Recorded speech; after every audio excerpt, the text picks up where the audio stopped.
travel isn't just about destinations. It's about the people you meet, the cultures you immerse yourself in, the stories you carry home. I'm Relebogile Mabocha, and on my travel feature, I take you on a journey beyond the guidebook. Each week, I connect with fellow travelers, insiders, and storytellers to bring you the heart of every place. Whether it's a hidden gem right here in South Africa or a dream destination abroad. Join me as we travel through conversations, memories, and inspiration. Listen wherever you get your podcasts. Now, I want us to look at another issue that is just of equal importance.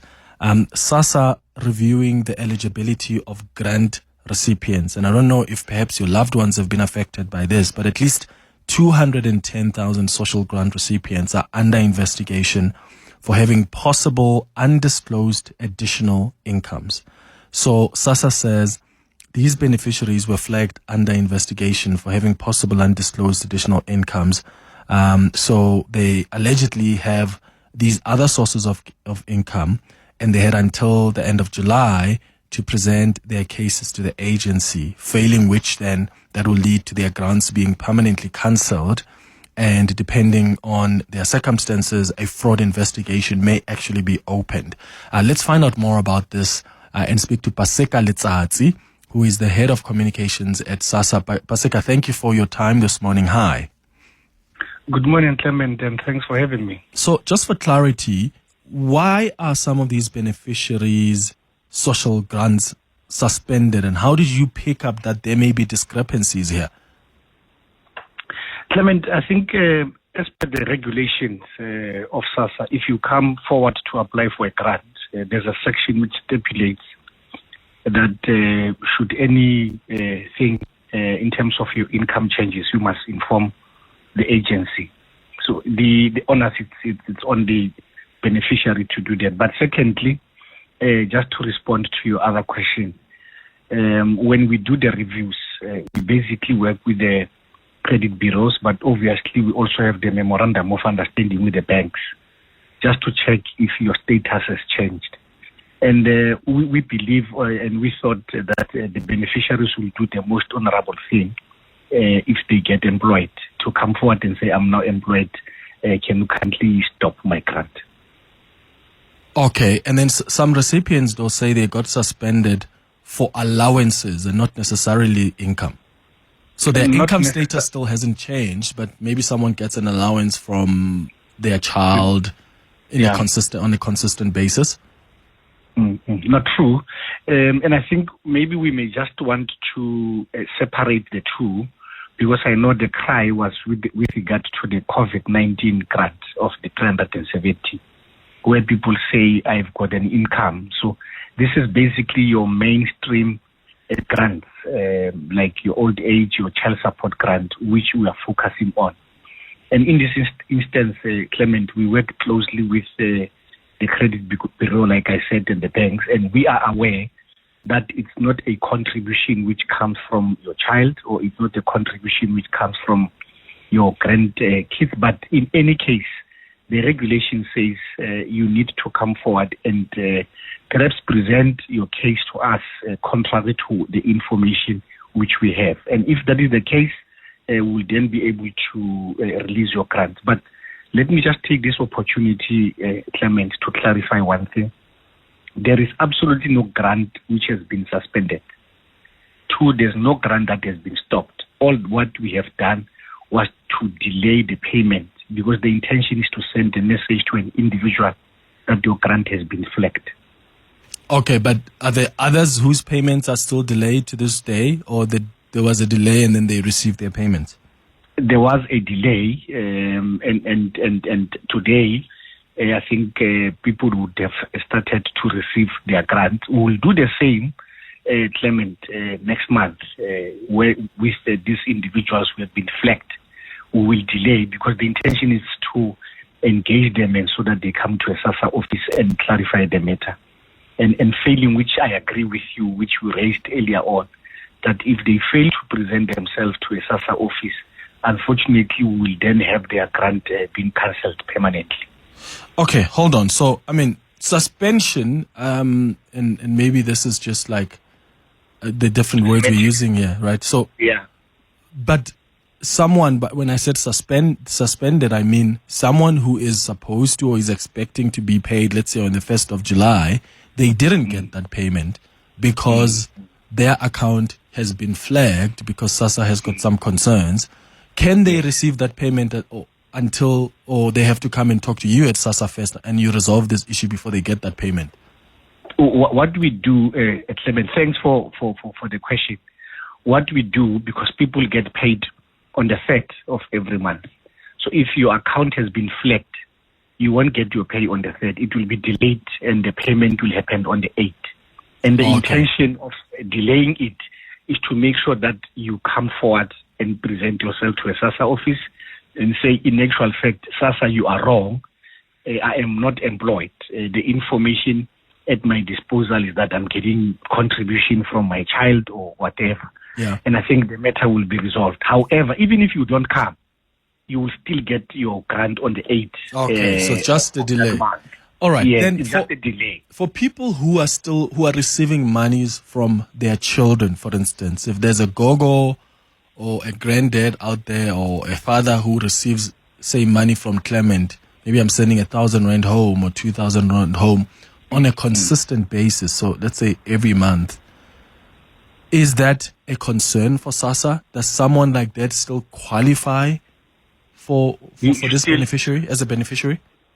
Yeah, you still qualify, Clement. In actual fact, we won't even flag you because it's a contribution which you are getting from your family member. In this instance, it's people whom the information that we get is that they are employed. And we have that information at our disposal. But like I'm saying, it is their responsibility to prove SASSA otherwise. And in this instance, I can tell you, Clement, that we are 99% correct in terms of what we have picked up. But I'm saying if they've got information contrary to what we have, they are more than, they can come forward and say, SASSA, we are wrong, and the matter will be resolved as quick as possible. Okay. But I want to clarify something as well, Clement, so that we don't have people flocking to our offices. One, we communicate with individuals who are affected, and we're appealing to them that if they change their phone number, if you change your address, please communicate with us so that when we send message, we can send the message to the right person. Don't just keep quiet when the information is changed. But two, if we have not communicated with you and your details have not changed, don't come to a SASSA office because we will definitely cause unnecessary crowd in the SASSA office. Okay. I've got some listeners who've got questions and some concerns, so I want to open the lines for them. 011-883-0702. You can give us a call. Have you been flagged by SASSA? Are you concerned about the reviews, these reviews of the eligibility of grant recipients? How have you been affected?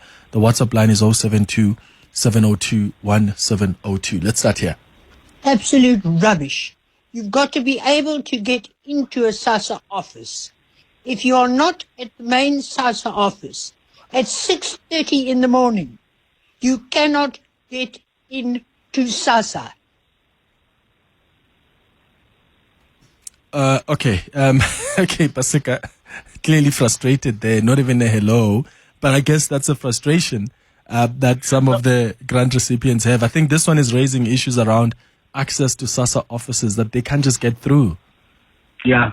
No, I don't know how to get through, but we had a discussion with Clement on this matter in terms of separating your main applications of people and people who must do the verification. And one of the elements which we said our IT must explore is to make sure that if you have to do a verification, it may not be necessary for you to come to the office. You can do it online or you can do through a phone. But obviously, we are worried that if we do that, we may open floodgates for fraud, or sometimes someone just stopping your ground because they've got a gripe against you. But we have taken all those particular instances or all those particular issues into cognizance just to make sure that we make the lives of beneficiaries very easy. Just to be clear, what do the beneficiaries need to provide to prove that they are eligible for the grants? And so once they've been flagged, what is it that you would require as proof? SASSA? Yes, so thanks for that question, Clement. They just need to bring to come with their ID and a 3-month bank statement. We have developed a flyer. We are using all forms of medium to make sure that we communicate so that people, when they come to the office, they don't come and they are told that you don't have a 3-month bank statement. Go back and bring it, so that when you come, you know that you have your ID, you have your 3-month bank statement, so that you can say, you, SASSA, are saying, I'm employed, I've been getting this payment from a company X, but however, in terms of the information at my disposal, it's contrary to what you are saying. And I think the client, the staff members of SASSA would then take them through the review process, and if the information we have is not correct, the beneficiary will be removed from the red flag, and they will then be able to get their grant without any delay. Good morning, Clement, and the rest of the 702 lenders. Clement, I'm so happy that you did invite this guy to talk about this issue. You know, my money was also suspended, and I went to the offices yesterday, and guess what? They picked up that I'm running a shebeen. I mean, now really, that is not an honest income. God wants me to earn money in an honest way. What an insult. SASSA needs to get their system in order. This is an insult to the nation. Really, I was so disappointed. So disappointed, Clement. Thank you so much, Anonymous. Okay, but yeah, Anonymous, I wonder, like, do you own a shebeen or not? Because initially the impression you created there was, like, you do own it, and it's unfair for SASSA then to want to qualify whatever you receive every month as income. But then now I think the impression I'm getting is that you don't own it. Maybe some clarity there. But Paseka, in a case that someone does in fact own a shebeen, for instance, and there's irregular, of course, revenue that comes to them, do they qualify for the grant? Clement, when you present yourself to a SASSA office, we take you through what is called a means test, and I think you would want to check if people qualify in terms of their assets, in terms of the business which they are running. But I'm confused like you, because the listener says it was picked up that she's running a shebeen, but obviously there would be a person who's got a business that they are running, and it's not illegal to run a business. It's legal to run any form of business, but just declare when you come to SASSA that I've got a small business that I'm running.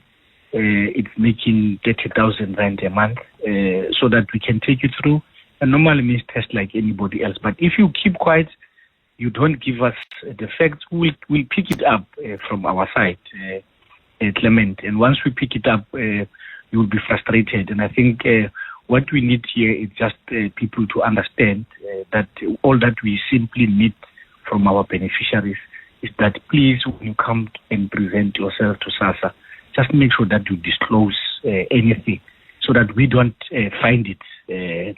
And then when we find it, you can't get delayed and you get frustrated. But are there instances, though, where your systems have been flawed in determining or picking up that something is wrong?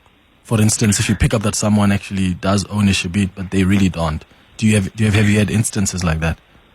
We have not so far had that, Clement. But obviously, when people other people decide not to come to SASSA when we have flagged their grant, we don't know why they don't come.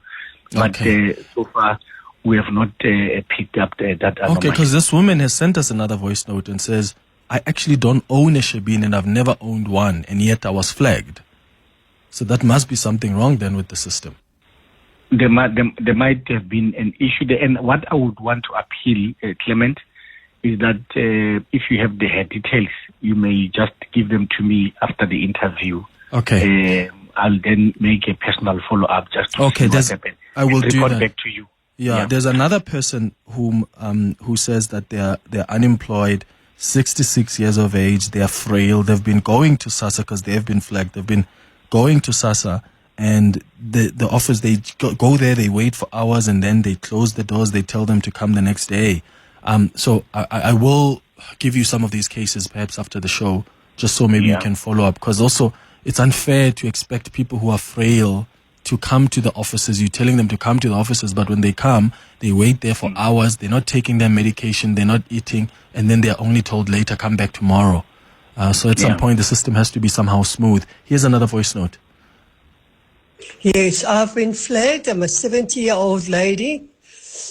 And the only money I've ever received besides SASSA was for my birthday in October, because I was 70. All my friends and family put it all together, and so I received 2,000 Rand present on my birthday last year, October. Then Christmas time, I received 1,000 Rand also from my family for a Christmas present. And otherwise, there is no other income except for my SASSA. Yeah.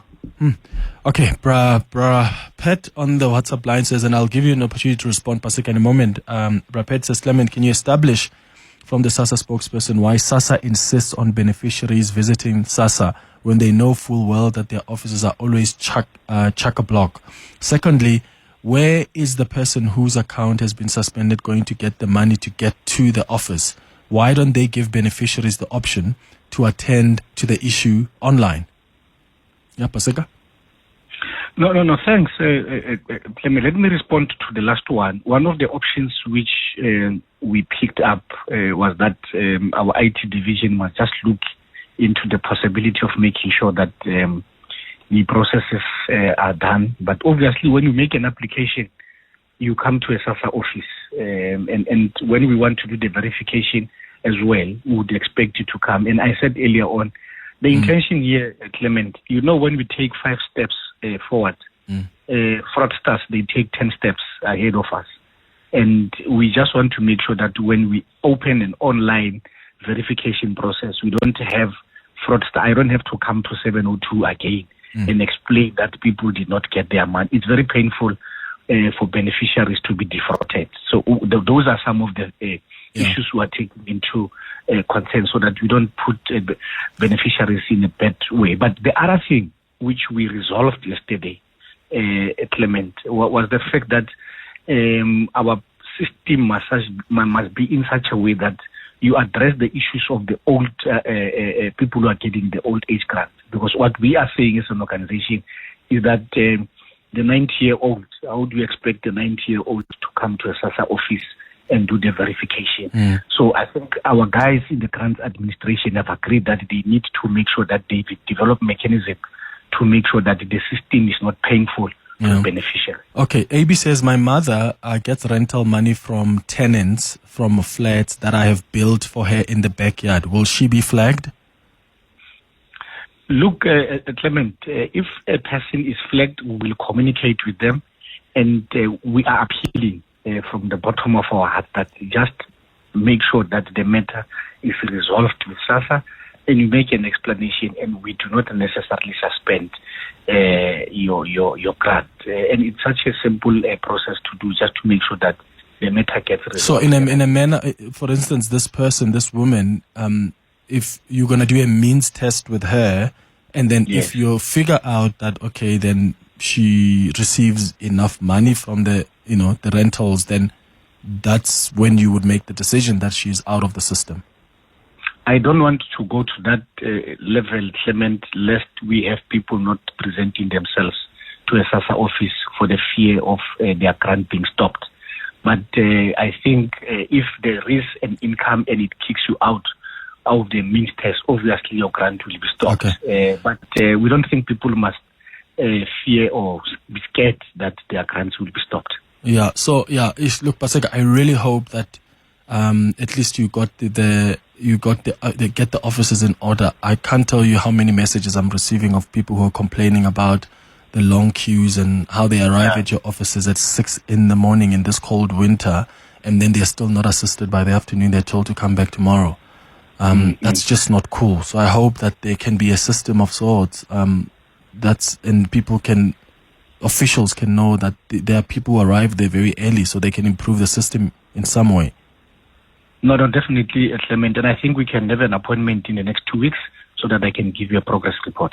Please. Thank you. Paseka Letsatsi, Head of Communications at SASSA. It's 10:32.